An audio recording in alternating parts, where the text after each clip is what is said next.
R&B Money. I was in marketing the first internship because it's per semester. So my first semester I was in marketing, and it was like my eyes were finally glued open because I never seen. In my head, I'm like, I'm gonna go in there. They're gonna love me, and I'm gonna play them either some music, or I'm gonna happen to sing, or I'm gonna do something. They're gonna give me everything like a record movie deal, or they're gonna give me a job as an A&R, or like. The most not happening shit is what I thought was gonna happen. Yeah. And I get there and it was like, can you go get us a coffee? And I'm like, oh. Right. Can you research this? Can you put this in some notes? Can you go print 100 copies of this for the music? Can you take these notes in this meeting? And I was like, oh. Nigga, we did not make it. What are the projects that you remember? Did not make it. Like off the top, like that you got into as soon as you got there, like that they may have had that you was like, oh, okay, I get to somewhat work on or take notes for. The first semester, no one. Nothing. No, because the man I was underneath, shout out to you, you're cool. I'm not even gonna say your name, but he was just not my type. We were not connected musically. You know what that just sound like? Yeah. Fuck you.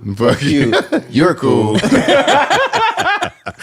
No, he was cool. He just was like a white boy who liked rock music and stuff. And it's like I was listening to Brandy and Jill Scott and Usher. Like that wasn't. You were interning out of place. I was like, what where? So now me being, from Oakland, I was like, who in this building do I need to go under for the next semester? So now I start meeting the people, and no one black was on my immediate team. So like I was like, where are the black people at? Where are the people who look like me at?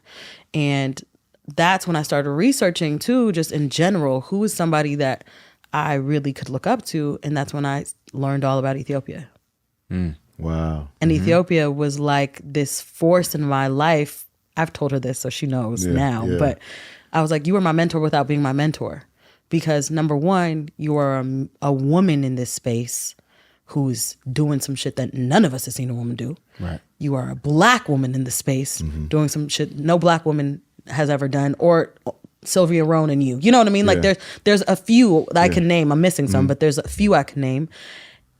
But an Ethiopian woman? And your name's Ethiopia? Yeah. Your name Ethiopia? You walking in saying I'm Ethiopian. Oh, you killing it. Off the rip. And that's you why shine. that's why I made my Instagram illest Ethiopian, because I wanted you to know. Yeah. I'm Ethiopian, I'm doing this. There's not a lot of us. That's pretty cool. When you walk back there, when you walk back, Z was like, I know her. She's like, is her Instagram illest Ethiopian? I said, you know what? I don't know. And I went, I said, yes, it is. It's illest Ethiopian. I saw, and then you followed me. I was like, took you long enough. No, I didn't even know that was your group. Just kidding. I knew better. I did better. As soon as amen. I knew better. Amen. I'm I just did kidding. better. You know I'm playing with you. I love Z. Tell her I said hi. Yeah, she's like, I know her. Yeah, that's my girl. But that's why I did that, because it was like, I'm so proud of my culture. Yeah. And I'm so proud to just be where I'm from and to experience everything. And I've been to Ethiopia 14 times. Oh, okay. So you tapped in. I'm tapped in. And I was like, yo, she's doing this? And then I started reading. I was like, she's been doing this since she was a kid. Because I was like, I'm doing well. I'm in the record label place as a teenager. Nah. You in there as a college student, girl. She was in there. Was she barely in high school? Yeah, 14. And I was like, oh, I'm late. I'm late. I'm super late. My dad, I knew it. I was supposed to, you know what I mean? Triggered. Tricked me off. I was right there. I was starting at 14. Blaming Pops, man. I don't blame him anymore. I love you very much. But it was that, because I was like, I knew I wanted to, but for her to be doing that, and then I just went on a deep dive. Read everything about her, read every move she made, and I was like, wow, I cannot wait to hopefully meet this woman, because she has changed my whole mental of this now. And I was like, okay, I need to go find some people who look like me around here. And I did. And I started interning in publicity after that with Felicia Fant. Shout out to Felicia. Who I didn't even understand was such a force. Oh, yeah. Because I'm a 19-year-old college student who knows nothing about the music industry for real. And she was like a force to be reckoned with. That's when I was able to be like, I can name the people that I started working with. That was amazing.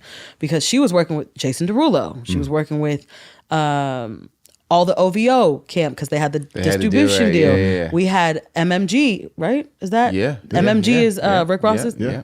That we had that. So Meek and all them over there. Wale. It's black now. What? Yeah. I'm like, Andra Day. Yeah. She signed Andra Day. And she put me on that project very closely. So I got to meet Andra and like she's dope. Really see. And Andra's the most talented, sweetest person in the world. Shout out to her. But she was someone I got to like really work on closely. Like I remember Fee was like, I don't care if you're an intern or not. Go make a one sheet for this. And I'm like, what is a one sheet? And her assistant at the time was like, good luck, girl. Like, and I was like, okay, cool. This is the challenge. This is what I wanted. I'm not getting coffee. You know what I mean? Yeah. So I'm over here researching what is a one sheet, looking at others, going to people who in the building that I was friends with, looking at theirs, put it together. And I'm like, okay, cool. Send it off. And she's like, you did a good job. And I'm like, cool. Okay. You know, and then she's like, now let's talk about this Jason Derulo situation. And that was when that song Wiggle. Do y'all remember? Yeah, Wiggle, Wiggle, Wiggle. Yeah. With Snoop. Doop, doop. Yeah. We ran that whole campaign. And now it's like, okay, y'all need to sign in and y'all need to make a whole type of, you know, fans situation activation, get them excited. So now we're making this. And me and my one friend, Sophia, one of my really dear friends, she's still in the music industry. She and me are over here trying to put this together because the A&R for Jason is her boss and she's an intern.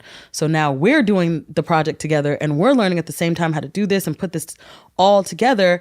And we're coming and presenting to them. They're like, you guys are doing a great job. So it's like, finally we were getting like this experience that you cannot get unless you do it. Yeah. Like I can't teach you how to do it in a class. Yeah.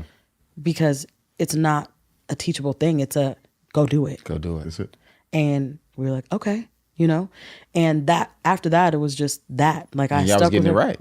And we were getting it. And like there's moments, of course, where they came in and they helped us and taught us, but being able, and I always say this, internships and being able to really learn from people who are doing it. And if they let you be a part of it and don't keep you at an arm's distance is where the no money could take you, because that's something that I learned, and I learned be fearless. Go in there and be like, here it is. Like I ask questions. If I can't get an answer, oh well, like just try and figure it out. And we did that, and it was like the most rewarding experience because I felt like I learned every avenue of the record label side without having to be in everything, because as you guys know, every single department is dependent on one another. You can't do publicity without talking to the marketing person, without talking to the A&R person, because is that the song that's coming out? Or we did. So instead of us being in the back and just not really getting to know what we were doing, we were right next to them in these meetings. I'm writing the notes. Oh, okay. So this is how you plan a timeline out for an album rollout. Yeah. This one did, and then from us, it's like, which one didn't do well? Which one did do well? I'm now going back on my notes. Notes and why? Yeah. Why? Yeah. Oh, we did this differently. We spent this more on this one. We did, and all those things were factors. That information is priceless. And even knowing, I was sitting in meetings with the CEOs, and I didn't even know. You know, I was just sitting next to my boss, taking her notes and everything, but learning and hearing, and then even her speaking out and saying what she needs to say and making sure she wasn't muted at all was important for me to see, because we're usually told, y'all complain too much. Black women do this. Y'all are too bossy. And it was none of that. It was being assertive. It was being, this is how, if y'all need me to do this job, I need this. Yeah. And I'm not budging. Because I'm not going to do the job half-assed and y'all going to blame me. Yeah. Right. So if y'all want me to do A, B, and C to get the results of A, B, and C, I need A, B, and C. Yeah. And if y'all don't, then we don't got it. And that's not on me. That's because you said no. And I was like, yeah, talk your shit. Yo, you better. Because we ain't doing shit. R&B Money.